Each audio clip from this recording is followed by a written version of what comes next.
Existem muitas definições de globalização.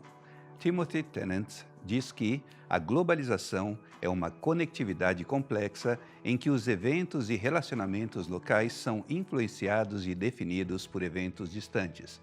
Essa conectividade complexa está influenciando a política, as relações sociais, a economia, a tecnologia, a ciência, a cultura e a religião. Já Michael Gorin afirma que a globalização é o alastramento da história do progresso econômico ocidental moderno, utilizando-se especialmente da nova tecnologia da informação. Quando vemos essas duas definições, é impossível não notarmos imediatamente que, dado a sua abrangência, a globalização não pode deixar de ser levada seriamente em conta quando pensamos na missão do povo de Deus no século XXI. Para entendermos isso, precisamos nos lembrar de que, segundo o apóstolo Paulo, nós somos embaixadores da reconciliação de Deus para com o mundo por meio do sacrifício de Cristo na cruz. Se pensarmos que a queda, ou seja, a desobediência de Adão e Eva, causou a separação do ser humano para com Deus, do ser humano para consigo mesmo, do ser humano para com o seu próximo e do ser humano para com a natureza, a reconciliação realizada por Jesus inclui pelo menos essas 4 dimensões. Caso contrário, seria uma reconciliação incompleta. Tendo isso em mente, voltemos ao tema da globalização. Não há dúvidas de que a globalização nos trouxe vários benefícios. Por outro lado, ela também produz consequências negativas para bilhões de pessoas. Segundo René Padilha, a globalização é o maior desafio que confronta a missão cristã hoje. E por que isso? Existem várias razões e no tempo disponível podemos mencionar apenas algumas. A primeira está relacionada à sociedade consumista do Ocidente, que tem levado, em todo o mundo, a um crescente abismo entre ricos e pobres.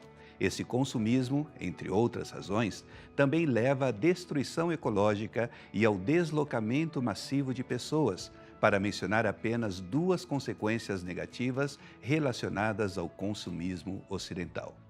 Segundo Gorin, grande parte do problema é impulsionado por um compromisso de fé com o crescimento econômico, acompanhado de uma cultura de consumo que vive de produtos projetados para serem desperdiçados. Dentro da definição mais ampla de missões que estamos utilizando, será que podemos nos esquecer disso quando pensamos em fazer parte da missão de Deus de levar cura para as nações? Mas a globalização também traz impactos em outras áreas que devem afetar nossa reflexão missionária. Pensemos, por exemplo, nos movimentos populacionais que têm ocorrido na última década. O que já tem acontecido no Brasil é um movimento que, apesar de relevante, ainda é muito tímido quando comparado, por exemplo, com a situação da Europa. A população nativa europeia diminuiu pelo menos 20% nos últimos 10 anos. Enquanto isso, vemos milhões de refugiados que, fugindo da fome, da guerra e da perseguição, e oriundos de diferentes grupos étnicos e religiões, estão chegando aos milhões na Europa. Devemos ver isso como ameaça ou como oportunidade? A urbanização é outro fenômeno impulsionado pela globalização que deve ser levado em conta nas nossas ações missionárias. Os povos não alcançados já não vivem necessariamente em áreas remotas. Se em 1900, 16% da população mundial vivia em áreas urbanas, hoje temos mais de 55% e esse número continua aumentando. Por último, quero mencionar brevemente a questão da tecnologia. Assim como em outros aspectos da globalização, a tecnologia nos traz incríveis benefícios. Mas, ao mesmo tempo, também vemos desafios que devem fazer parte da nossa agenda missionária. Alguns traços do pós-modernismo, como, por exemplo, o pluralismo e o relativismo, se tornam globais.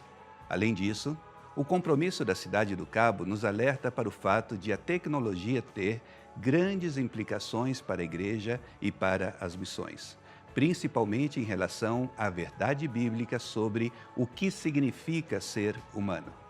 Precisamos promover respostas autenticamente cristãs e ações práticas na arena de políticas públicas para assegurar que a tecnologia não seja usada para manipular, distorcer ou destruir, mas para preservar e permitir a completude de nossa humanidade como aqueles que Deus criou conforme a sua imagem.